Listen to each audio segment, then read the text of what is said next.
taliyaha guutada 27aad General Ahmed Mohamed Tredisha ayaa ka hadlay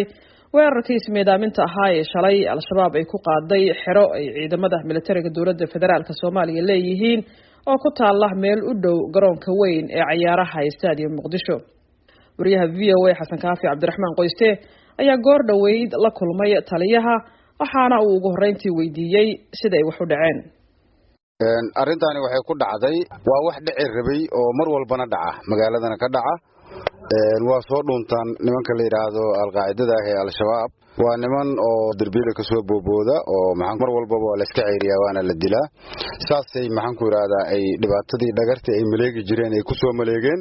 iyagoo maxaan ku yiraahdaa u qasdaya inay maxaan ku yiraahdaa ay shacabka Soomaaliyeed iyo maxaan ku yiraahdaa ciidamada ay waxyeelaan baabuurka afaafka hore ayuu xoog ku soo jeeray kadibna ciidamada maxaan ku yiraahdaa la dagaalamay oo xabadeeyay albaabkii dambe iyo kooragaarkii dambe oo waardiyaha ahay oo ka dambeeyay kaas markuu soo gaaray ayuu maxaan ku yiraahdaa uu qarxay labada waardiye dhexdooda ku qarxay dhibaatadaas marka uu geystay waa dad shacab ah oo la nool ciidanka iyo maxaan ku yiraahdaa ciidamada dad kamid ah oo wax ku gaareen dhagar qabahaasina maxaan ku yiraahdaa sidaas ayuu isku soo baaciyay halka tirada guud ee wax noqotay ilaa hadda maxaa nala wadaagi kartaa taliye waa maasantahay shacabka ilaa 7 qof wax noqotay oo uu ku jiro wiil yar oo 12 jir ah ciidankana maxaan ku yiraahdaa laba ka shahiiday sidoo kale 8 kala dhaawaca laakiin waxaan ku sheegayaa dhibaatada nimanka qawaariijta ay wadaan ma ahan mid maxaan ku yiraahdaa ay ciidan kaliya ku beegsadaan mar walba shacabka ay laayaan shacabka ay dhibaateeyaan si dhagar ah ay ku dilaan waxay awood leeyihiin banaanada ay u soo bixi lahaayeen oo ciidamada kula dagaalami lahaayeen marka dhagartaasna waa laga daba tagayaa mar walbana waa lagu dilaa sidaas maxaan ku yiraahdaa loo galaa al-shabaab wax dhibo hadda anaga ay maxaan ku yiraahdaa aan hadda aragnaa ma jirto qawaariijna sidiisaba haduu ku dilana ahlu jannah dadishana ahlu jannah sidaas ayaan xaqiiqiyan aaminsanahay anaga xaaladda askarta ku dhaawacantay iyo goobaha la geeyay iminka caafimaadkoodu waa sidee aad u mahadsan tahay ciidamada dhaawacyada fudud gaaray waa lagu tacaalay dawladeena iyo ciidanka taliska ciidanka xoogga dalka Soomaaliyeed si fiican ay maxaan ku yiraahdaa ay u garab qabteen iyagaana maxaan ku yiraahdaa ku dadaalay ilaa haddana ku dadaalaya shacabka ay dhibaateeyeen sidoo kale ugu masimin dadkoodii ciidamadii taliska xoogga ayaa maxaan ku yiraahdaa kafaalo qaaday iyo dawladeena oo aad iyo aad maxaan ku yiraahdaa mar walba u garab taagan shacabka iyo ciidankeedaba General dadku waxay isweydiinayaan sababaha keenay in gaari walxaha qarxa ay ka buuxaan oo ku qarxo xerada qaybta 27aad ee ciidanka xoogga iyadoo amniga magaaladana aad loo sugayo isla markaana ay jiraan baro control oo goob kasta yaala maxaad isleedahay arrintan way fududeysay waa maasantahay horta baaristii way socotaa waa la baarayaa qaabkii ay maxaan ku yiraahdaa arrintan ay ku dhacday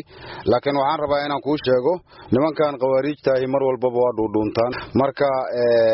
meel uu ka soo dusay jirta oo ka malaha oo ka soo dhaxbaxay waana la qabtay oo waa la dilay dhagar qabihi asaaba maxaan ku yiraahdaa ishaligay marka mar walbana sidaas ay ku shaqeystaan dadka shacabka ku dhibaateeyaan maane dad banaan isu soo dhigi kara ama maxaan ku yiraahdaa isu soo baacin kara maahan weerarkii shalay dhacay makii ugu horeeyay al-shabaab xeradan ku soo bartilmaameedsataan mise waxaa jira kuwa kale oo horay la idin la eegtay wax badan la isku dayay al-qaacidadu isku dayday inay maxaan ku yiraahdaa si dhagara ay ku dhibaateyso laakiin wax badan laga hortagay midan laftigeeda hadda dhacda laga hortagay oo maxaan ku yiraahdaa aan aysan u fududaan inay maxaan ku yiraahdaa ay xerada horay u soo galaan oo laga hortagay mid walbana waa laga hortagayaa qawaariijkana waa la iska qabanaa insha Allah waxa jiro idaacada qaarkood ma waxay rabaan iska sheega waxaan leenahay xaqiiqda raadsada waxa runtaana sheega dalkana wax ka dhisa cadawgana maxaan ku yiraahdaa dhankiina kala dagaalamo sida muuqata qaraxyada ay fulinayaan al-shabaab waa kuwa soo kordhaya waxaana jirta qaraxyo iyo weeraro ay ka fuliyaan gudaha magaalada iyo meelo ka baxsanba muxuu yahay qorshihiina ku aadan ka hortagga arrintaas waa maasantahay magaalada amnigeedu waa sugan yahay dhagar qaba soo dhuuntayna meel walba ka dhacda caalamka meel walba ka dhacaa